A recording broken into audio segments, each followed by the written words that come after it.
క్రీస్తునందు ప్రియమైన సంఘమా, ఆత్మదేవుని ఆత్మశక్తిని బట్టి, ఆత్మదేవుని మహాకృపను బట్టి నేటి దిన ఆరాధనలో విజ్ఞాపన ప్రార్థనలు అయ్యాయి.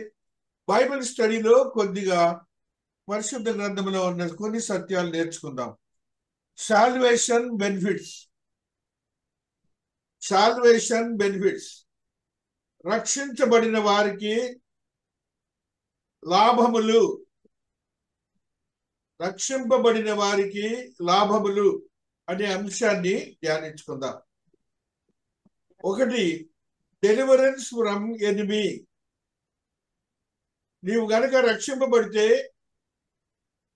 నీవు గనక బాప్తిస్మం తీసుకుంటే, నువ్వు గనక మారు మనసు పశ్చాత్తాపముతో ఉంటే, యేసుక్రీస్తు వారిని లోకరక్షకుడిగా అంగీకరిస్తే నువ్వు రక్షింపబడిన వాడిని గుంపులోకి వస్తావు. ఆ రక్షింపబడిన వారికి వచ్చినప్పుడు మొట్టమొదటిగా జరిగే సంగతి ఏంటంటే సాతాను బంధకముల నుంచి విడుదల. ప్రతి ఒక్క విశ్వాసి గమనించాలి. రక్షింపబడిన విశ్వాసి అందరూ కూడా గమనించాలి. సాతాను బంధకముల నుంచి విడుదల అనే ఒక యోగ్యకరమైన స్థితిని దేవుడు ఇచ్చారు. ఒకటి యోహాను పత్రిక 5వ అధ్యాయం 19వ వచనాన్ని చదువుకుంటూ వస్తున్నాం. 1 యోహాను పత్రిక 5వ అధ్యాయము 19వ వచనాన్ని చదువుకుంటూ వస్తున్నాం. మనము దేవుని సంబంధులమనియు లోకమంతయు దుష్టుని ఉన్నదనియు ఎరుగుదుము. మనము దేవుని సంబంధులము. ఆటోమేటిక్ మనం ఎటు నుంచి ఎటు వచ్చేసాం. ఇప్పుడు సాతాను యొక్క బంధకముల నుంచి విడుదలయ్యి దేవుని యొక్క మనుష్యులయ్యాం. ప్రతి విశ్వాసి గమనించాలి. ఏదో క్రైస్తవుడు ఆ సంఘానికి వెళ్తాడు, ఈ సంఘానికి వెళ్తాడు కాదు. మొట్టమొదటిగా మనం గమనించాల్సింది ఏంటంటే సాతాను నుంచి విడుదల. నెక్స్ట్ ఏమయ్యామంటే దేవునికి సంబంధించిన వారుగా అయిపోయాం. రెండవది మర్సీ ఫ్రమ్ గాడ్. దేవుని నుండి దయార్ద్ర హృదయము, దయార్ద్రత, దయా, కరుణ దేవుని సన్నిధి నుంచి వస్తుంది. దేవుని సన్నిధి నుంచి మనకి సాతాను నుండి విడుదల కావటం మాత్రమే కాకుండా దయను దేవుడి కరుణను చూపిస్తారట. తీతు పత్రికలో ఈ సత్యాన్ని చదువుకుందాం. టైటస్ 3వ అధ్యాయము 4వ వచనం 5వ వచనం వరకు చదువుకుంటూ వస్తుంది. మన రక్షకుడైన దేవుని యొక్క దయయు మానవుల యేడల ఆయనకున్న ప్రేమయు ప్రత్యక్షమైనప్పుడు మనము నీతిని అనుసరించి చేసిన క్రియ మూలముగా కాక తన కనికరము చొప్పుననే పునర్జన్మ సంబంధమైన స్నానము ద్వారాను పరిశుద్ధాత్మ మనకు నూతన స్వభావము కలుగజేయుట ద్వారాను మనలను రక్షించెను. మనము పెట్టుకున్నట మాటని పునర్జన్మ సంబంధమైన స్నానము, పరిశుద్ధాత్మ క్రియ మనం గమనించుకోవాలి. మనకి దేవుడు అనుగ్రహిస్తున్నాడు.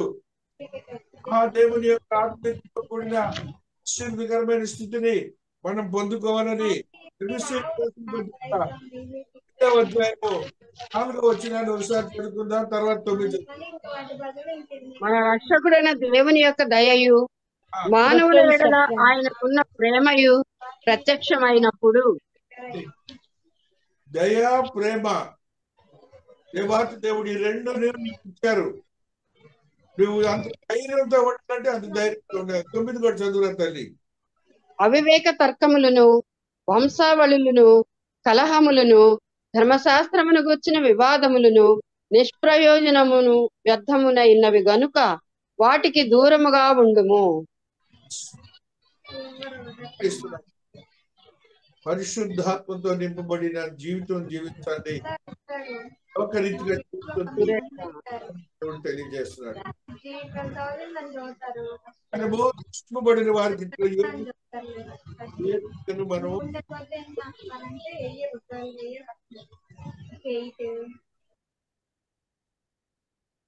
మహాదేవుని మహాకృపను బట్టి God. మూడవ శాంతి సమాధానము దేవునితో సమాధానము, దేవునితో శాంతి. ఇది దేవాతి దేవుడు అనుగ్రహించారు. అంతకుముందు మనకు దేవునితో సమాధానం లేదు, త్రోయబడి ఉన్నాం, దూరపరచబడి ఉన్నాం. ఇప్పుడు దేవాతి దేవునితో సంబంధాలు కలిగే యోగ్యతను సంపాదించుకున్నాం. రోమీయులకు రాసిన పత్రిక 5వ అధ్యాయము 10వ వచనాన్ని చదువుకుంటూ వస్తున్నాం. రోమీయులకు రాసిన పత్రిక 5వ అధ్యాయము ఏలయనగా శత్రులమై ఉండగా ఆయన కుమారుని మరణము ద్వారా మనకు దేవునితో సమాధానపరచబడిన ఎడల సమాధానపరచబడిన వారమై ఆయన జీవించుట చేత మరి నిశ్చయముగా రక్షింపబడుదుము. రక్షింపబడిన వారము, దేవునితో సమాధానం మనకున్నది. ఆ రీతిగా మనం జీవించాలని ఆత్మదేవుడు మాట్లాడుతున్నాడు. మరలా మరి ఒక మాటను చదువుకుందాం. ఎఫెసీయులకు రాసిన పత్రిక 2వ అధ్యాయము 14వ వచనాన్ని ముందు చదువుకుందాం, తర్వాత 18వ వచనాన్ని చదువుకుంటూ వస్తున్నాం.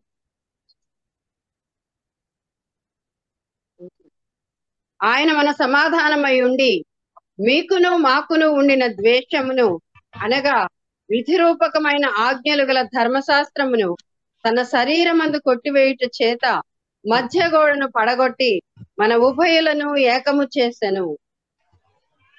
దేవాతి దేవుడి యొక్క ఆశీర్వదకరమైన స్థితిని మనం పొందుకోవాలి. సమాధానము. అన్నిటితో ఇశ్రాయేలీలకి సమాధానం లేదు.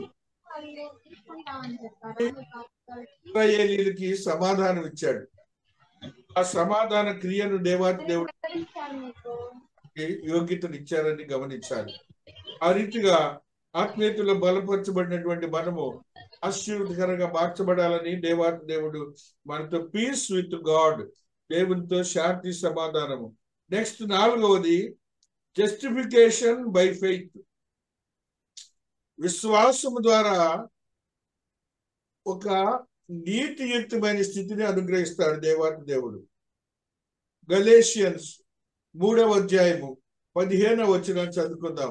గలతీయులకు రాసిన పత్రిక 3వ అధ్యాయము 15వ వచనంలో జస్టిఫికేషన్ బై ఫెయిత్, విశ్వాసం. సహోదరులారా, మనుష్య రీతిగా మాట్లాడుచున్నాను. మనుషుడు చేసిన వడంబడిన స్థిరపడిన తరువాత ఎవడునూ దాన్ని కొట్టివేయడు, దానితో మరేమియూ కలుపడు. ఇప్పుడు దేవుని యొక్క వాక్యముతో విశ్వాసమే కానీ లోకరీతిగా ఉన్నటువంటి మాటలు కాదు, చట్టాలు కాదు. నీ ఫెయిత్ తో అద్భుతాలు జరుగుతాయని దేవాతి దేవుడు మాట్లాడుతూ ఉన్నాడు. ఆ రీతిగా నీవును ఆత్మీయతలో బలపరచబడిన వాడిగా ఉండాలని మాట్లాడుతున్నాడు. దేవునితో సమాధానము.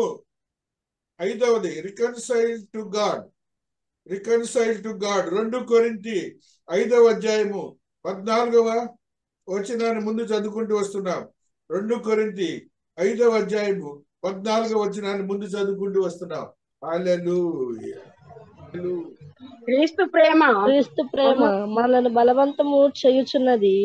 ఎలాగనగా అందరి కొరకు ఒకడు మృతి పొందిన కనుక అందరును మృతి పొందిరనియు, జీవించు వారికి మీదట తమ కొరకు కాక తమ నిమిత్తము మృతి పొంది తిరిగి లేచిన వాని కొరకే జీవించుటకును ఆయన అందరి కొరకు మృతి పొందిననియు నిశ్చయించుకొనుచున్నాము.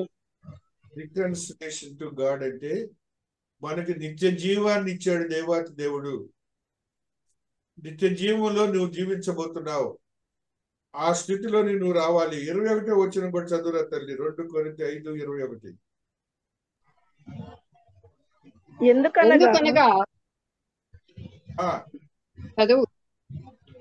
ఎందుకనగా మనం ఆయన యందు దేవుని నీతి అగునట్లు పాపము నెరిగి ఆయనను మన కోసము పాపముగా చేసెను. పాపముగా చేసెను. ఆయన పాపమయ్యి నీ కోసము నిన్ను రికన్సైల్ చేయడానికి ఆయన పాపిగా మారి నీ పాపాలను కొట్టివేశాడు. అది గమనించాలి. కొలస్సీలకు రాసిన పత్రిక 1వ అధ్యాయము 20వ వచనం కూడా చదువుకుందాం. కొలస్సీ 1:20లో ఆత్మదేవుడు మాట్లాడుతున్న ఈ మాటను చదువుకుంటూ వస్తున్నాం. శిలువ రక్తము చేత సంధి చేసి ఆయన ద్వారా సమస్తమును, అవి భూలోకమందున్నవైనను పరలోకమందున్నవైనను వాటినన్నిటినీ ఆయన ద్వారా తనతో సమాధానపరచుకొనవలెననియు తండ్రి అభీష్టమాయెను. తండ్రి యొక్క ఏ కోరిక ఆ కోరికను దేవాతి దేవుడు నెరవేర్చాడు. శిలువ మానుపై మరణించి రక్తాన్ని ప్రోక్షించి ఆయన పాపిగా మారి నిన్ను నీతిమంతుడిగా చేశాడు. ఆ నీతిమంతుడిగా చేసి దేవునితో సమాధానపరిచాడు. ఆ స్థితిని నువ్వు గమనించాలని ఆత్మదేవుడు మాట్లాడతాడు. 6వది హోలీనెస్ అండ్ రైటియస్నెస్. పరిశుద్ధత నీతిని దేవాతి దేవుడు నీకు ఇచ్చాడు. తీతు 2వ అధ్యాయము 11వ వచనాన్ని చదువుకుంటూ వస్తున్నాం. తీతు 2:11. ఏలయనగా సమస్త మనుషులకు రక్షణార్థమైన దేవుని కృప ప్రత్యక్షమై మనము భక్తిహీనతకు ఇహలోక సంబంధమైన దురాశలను విసర్జించి శుభప్రదమైన నిరీక్షణ నిమిత్తము అనగా మహాదేవుడు మన రక్షకుడైన యేసుక్రీస్తు మహిమ యొక్క ప్రత్యక్షత కొరకు ఎదురు చూచుచు ఈ లోకములో స్వస్థ బుద్ధితోనూ నీతితోనూ భక్తితోనూ బ్రతుకుచుండవాలని మనకు బోధించుచున్నది. మనకి ఇప్పుడు ఇంతకుముందు ఇది లేదు. క్రీస్తు ప్రభుల వారిని అంగీకరించాక మనం ఏ రీతిగా బ్రతకాలని ఇప్పుడు వాక్యంలో చదివాం. ఆ రీతిగా మనం బ్రతకాలని మహాదేవుడు తెలియజేస్తున్నాడు. మరి 7వది లైట్ అండ్ గైడెన్స్. వెలుగు ఒక మార్గం. 1 యోహాను 1వ అధ్యాయము 7వ వచనాన్ని చదువుకుందాం. వెలుగు మార్గము, వెలుగు మరియు అయితే ఆయన వెలుగులోనున్న ప్రకారము మనమును వెలుగులో నడిచిన ఎడల మనము అన్యోన్య సహవాసము గలవారమై ఉందుము. అప్పుడు ఆయన కుమారుడైన యేసు రక్తము ప్రతి పాపము నుండి మనలను పవిత్రులనుగా చేయును. పాపం నుండి పవిత్రులుగా వచ్చావు. బెనిఫిట్స్ లో ఇది ఒకటి. మహాదేవుడు నేను రక్షించడానికి కారణాలు, నీకున్నట్టు ఉపయోగాలు ఇవన్నీ. ఈ ఉపయోగాలన్నీ అనుభవిస్తున్నావా లేదో నువ్వు ప్రతినిత్యము వాక్యం విన్నావు కదా, వాక్యానుసారం జీవించడానికి ప్రయత్నం చెయ్యి. క్యారెక్టరిస్టిక్స్ ఆఫ్ సాల్వేషన్ 7 చదువుకున్నాము. బెనిఫిట్స్, సాల్వేషన్ యొక్క క్యారెక్టరిస్టిక్స్. 2 తిమోతి 1వ అధ్యాయము 7వ వచనాన్ని చదువుకుందాం. 2 తిమోతి. దేవుడు మనకు శక్తియు ప్రేమయు ఇంద్రియ నిగ్రహము గల ఆత్మనే ఇచ్చెను గాని పిరికితనము గల ఆత్మని ఇయ్యలేదు. ఇప్పుడు మహాదేవుడు అనుగ్రహించిన ఇంద్రియ నిగ్రహము గల ఆత్మ అనగా నీలో ఉన్న పరిశుద్ధాత్మ దేవుడు నిగ్రహ గలవాడు. అనగా నువ్వు పాపం చేయటానికి కానీ తప్పిదం చేయటానికి నువ్వు ఏ మాత్రం కూడాను బయటికి రావు. అది నువ్వు గమనించాలని ఆత్మదేవుడు చెబుతున్నాడు. ఆ రీతిగా నీ ఆత్మీయతను బలపరుచుకోవాలని తెలియజేస్తున్న మాటని మనం గుర్తించాలి. అదే రీతిగా మరి యొక్క సత్యాన్ని చదువుకుందాం. రోమీయులకు రాసిన పత్రిక 8వ అధ్యాయము 14వ వచనాన్ని ఒకసారి చదువుకుంటున్నాం. రోమీయులకు రాసిన పత్రిక 8వ అధ్యాయము 14వ వచనాన్ని చదువు. దేవుని ఆత్మ చేత ఎందరు నడిపింపబడుతురో వారందరూ దేవుని కుమారులై యుందురు. 16వ వచనం కూడా చదువురా తల్లి. మనము దేవుని పిల్లలమని ఆత్మ తానే మన ఆత్మతో కూడా సాక్ష్యమిచ్చుచున్నాడు. దేవుని పిల్లలం. క్యారెక్టర్ ఏంటది? దేవుని బిడ్డలం మనం. తండ్రిని అబ్బా తండ్రి అని తర్వాత వచ్చిన కూడా చదువురా తల్లి. మనము పిల్లలమైతే వారసులము అనగా దేవుని వారసులము, క్రీస్తుతో కూడా మహిమ పొందుటకును ఆయనతో శ్రమపడిన ఎడల క్రీస్తుతోడి వారసులము. క్రీస్తుతోటి వారసులం. చివరికి మనం ఏమయ్యాం? దేవుని వారసులు. దేవుని వారసులు అయ్యాం.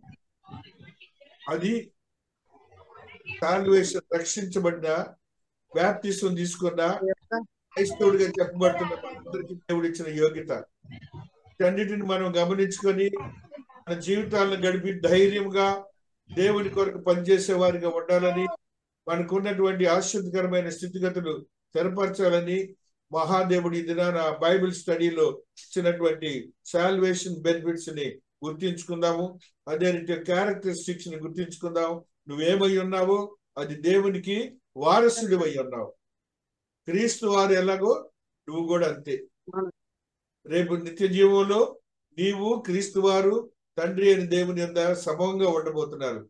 దేవుడు ఈ పరిశుద్ధ వాక్యమును దీవించి ఆశీర్వదించునుగాక. ఆమేన్.